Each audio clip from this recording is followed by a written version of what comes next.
What are the difference between cookies and biscuits?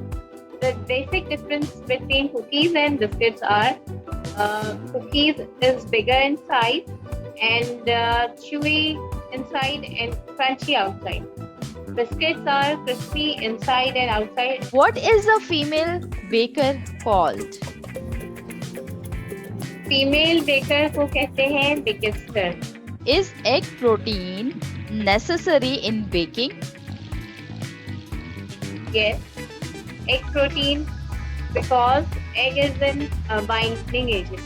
ना अगर आप egg को यूज ना करें तो आपके जो केक है या दूसरे बेकरी प्रोडक्ट्स हैं वो शेप नहीं देंगे. तो बाइंडिंग एजेंट के तौर पे हमें प्रोटीन की नीड होती है. तो egg is the best protein which we have to put in our bakery products.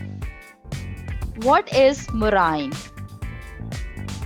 Meringue, the mixture of egg white and icing sugar or powdered sugar.